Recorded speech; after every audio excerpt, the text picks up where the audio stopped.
Alright, let's do it. Welcome to the Forbidden Spot. It's, next to me is Jase Harley. Man, thanks a lot for stopping by. Thanks for having me, bro. Thanks for having me. You're in Prague now? You've been traveling around the world now? Yeah. What's up? Where have you been? Note of warning, I'm a little high right now, so conducting the interview a little high. But so I might be a little slow with my words. There's no police here, don't worry. Yeah, nah. And it's legal here as well. Yeah, exactly. Yeah. You know, high off life, high off, But anyway, so I'm in Prague. I'm just moving around Europe, just traveling and, just getting to see different things, meet different people, just expand my horizons as an artist, as a musician. I just want to get experience from everything. Cool. So, everywhere. My first question, where does your inspiration come from? What inspires you? Living, breathing. Every day that I wake up, every new memory, every new experience, that's why I just want to live. I think that's the key to inspiration, is just living. When you're able to live, the ideas just flow to your mind. You can just draw on things, you see things, When you're a real artist, you can pick apart life. Like a comedian, the way they pick apart life and then make comedy out of it. I pick apart life and make music and art out of it, so, Cool. So how does your creative process look like? From the moment of idea up to, like when you release it or whatever, Be like water, that's one of my favorite quotes that I think Bruce Lee or somebody said, but anyway. What I'm interested in, how does your creative process look like? Like from the idea up to realization, publishing stuff, Yeah, it's different every single time. I'm starting to get in the flow of having, I think organization is something that a lot of artists struggle with. And, it's taken me a long time to get in the flow, but learning organization. And then as ideas flow in, you can kind of file them, Of course, yeah. Because you start seeing different inspiration, but you can kind of categorize it, at least for me, And so it's always different depending on what it is that I'm doing. But like with music, for instance, okay, how do you write? Like do you write it all the time in your head? Oh yeah. Or in the studio only, or Yeah, I'll make the beat. I always make my own beats from scratch. Sometimes I have friends come in, like, hey, play some keys or whatever. Especially, my good friend Eric Hall. Shout out to Eric Hall, at Eric Hall. Follow him. He's a great musician, good dude. And I surround myself with good people. I think that's the best process. I surround myself with my friends, and like I said, living is the inspiration. So that's always a part of the creative process. And then from there, I make a beat, and I come up with ideas, and then I go in the booth and I freestyle. Yeah. And so I'll write it line for line. I'll say something, palm trees in the open desert. And then, think about it. Making money is the only effort. Stop Xing bitches off. Yeah, I know, professor, but my patients wearing thin, they should know me better. And I'm like, oh, all right, cool. Where should I go from there? And then because I feel like it takes out a whole step of writing it down and then remembering how you're supposed to say it. And I think the faster you can go from just like the inception of it to the execution of it, the better. Cut out as many middle steps, because that's the inspiration, is just getting it down immediately. So that's what I try to do. And then I'll go back, if necessary, once I just freestyle whatever. I have drafts of different songs. I'll have 3-4 drafts, 5 drafts, Recorded or written? Both? Nothing written for the most part. I'll just, I'll freestyle stuff. And then once I feel like I have a basic template, then I can write and fill in. And like, okay, I think I should change this. I mostly write in my head. And then I have friends as well that contribute to the creative process as well, but it's friends that I trust, that have known me since, we were kids. And they will always tell me, like, yo, that's whack. Okay. Like, my friends have no trouble telling me if something's corny. Like, yo, what are you? Nah, bro. Nah, man. Like, I don't surround myself with yes men. I want the brutal honesty. So I'll send drafts out to my friends, and they'll just be like, I don't know, I don't like it. Like, why? I can't tell you, I just don't like it. I'll be like, okay. And I go back to the drawing board and try to make things better, because I feel like if your friends don't appreciate it, then how can the world appreciate it? Absolutely, yeah. we've talked quite a lot together about like copy and plagiarism and this kind of shit, you know, like, I mean, we as a brand are being copied, artists are being copied all the time, you know, like as we were saying. All the time. Picasso said like great artists copy, good artists copy, great artists steal, but still. Yeah, I don't really agree with that. Like, I don't agree with that statement. And the reason is I think maybe great commercial artists steal. I think that's what they left out of it. Great commercial artists can steal and whatever, and they get rich, but not real artists, not the inspirational people, the people behind everything that we you know, we put emphasis on their legacy and what they're leaving to the earth. And you might have a flash in the pan kind of success. Some people, I think the copiers, you know, the people who are, you know, I think what it is, people get to a certain, you know, height and then they run out of the inspiration because they're not around the inspiration. Yeah. They're not here, they're not in Prague, they're not in Life is Porno. They're not with the everyday people in the underground, the ones that actually matter. And, you know, they try to absorb the culture. And I'm not speaking about, this is a lot of people. I think this is honestly the music industry in general feeds off of the underground, but then doesn't give the underground the credit that it deserves. But I think it's always been like that. Great commercial artists steal. But I think as time progresses, we always make room for the actual inspiration.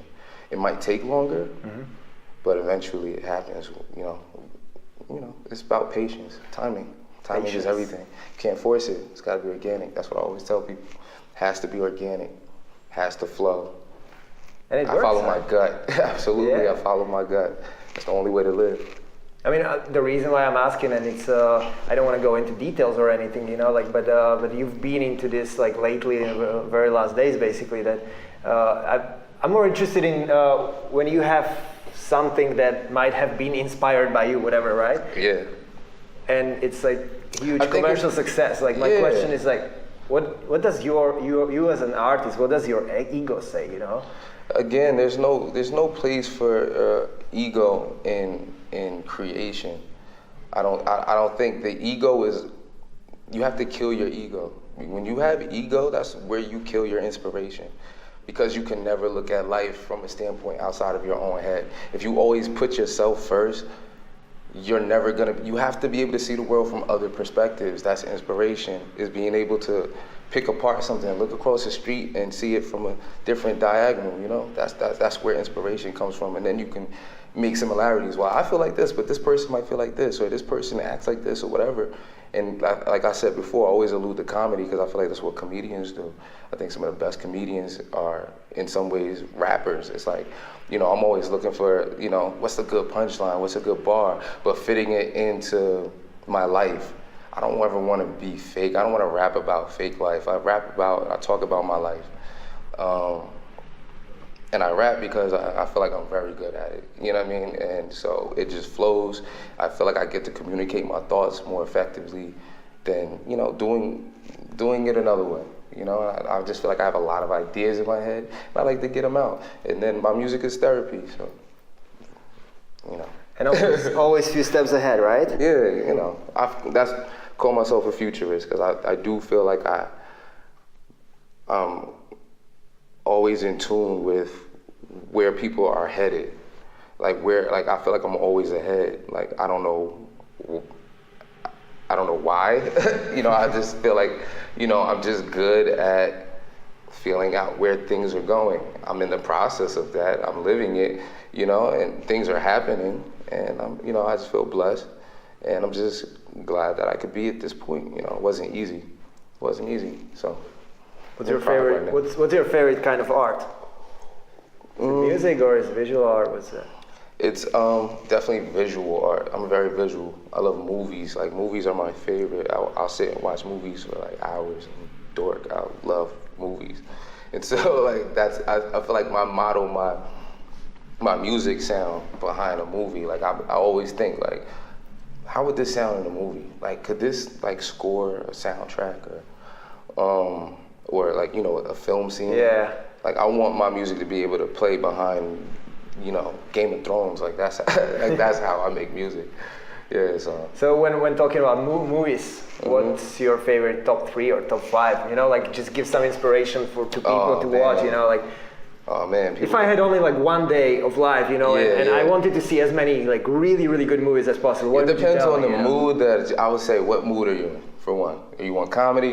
You want a great comedy, or you want a great drama? Something that really made a big impression on your way of I'm gonna say if you like comedy, I would tell you to watch Trading Places. It's a great movie. Features Eddie Murphy and Dan Aykroyd, and it has a lot to do with that movie stands for society as a whole, right? I think it's like, you just watch the movie, but they incorporated like great comedy, great acting, just the story and everything, and it's just a great movie how it all ends.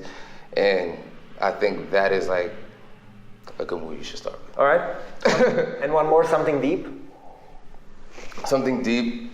People are gonna get mad at me because people always do about Inception. I would tell you to watch the movie Inception. Okay. Because it's Christopher Nolan. I love Christopher Nolan, but there's like action in it, so you won't get really bored.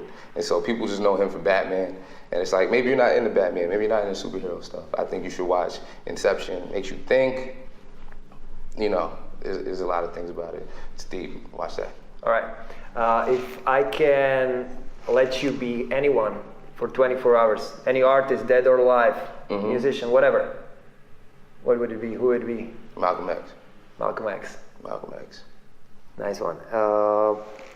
What would you tell Donald Trump if he was standing next to you now? I would tell him, there's only one American Pharaoh. That's me, guy. Okay, makes sense. What would you tell Kanye West if he was with Donald Trump, you know? I would say, you guys, your hair matches. We don't do that where I'm from. We don't match the same hair. I don't know. I don't do that. And but they, you know, that's what I would say. I would just point out the fact that, you know, they both are blonde. I don't know if Kanye's still blonde though. Is he? I have no idea. I'm paying attention. Last time I saw him, he was blonde.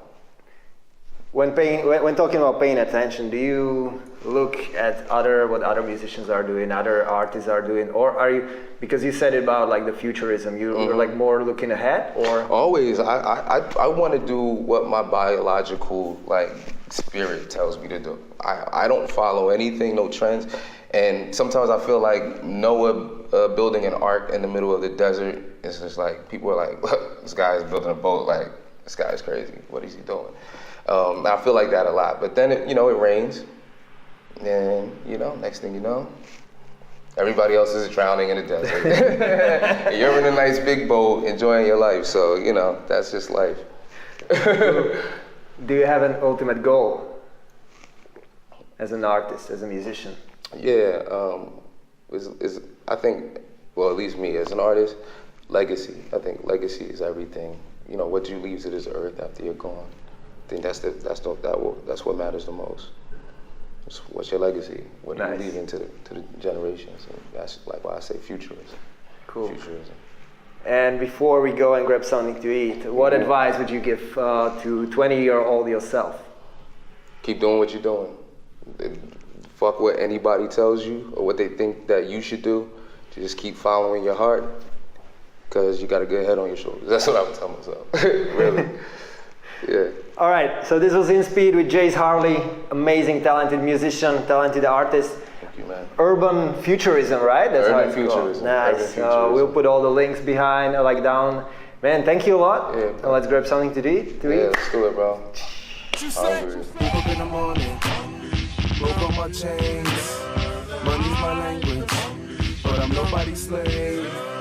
Open my eyes, see the crabs in the barrel. Cause I'm on the rise, an American Pharaoh. I'm young and I'm black in America. They stop it, they frisk us and jealous up. I don't understand what they jealous of. See, they crucify us and nail us up.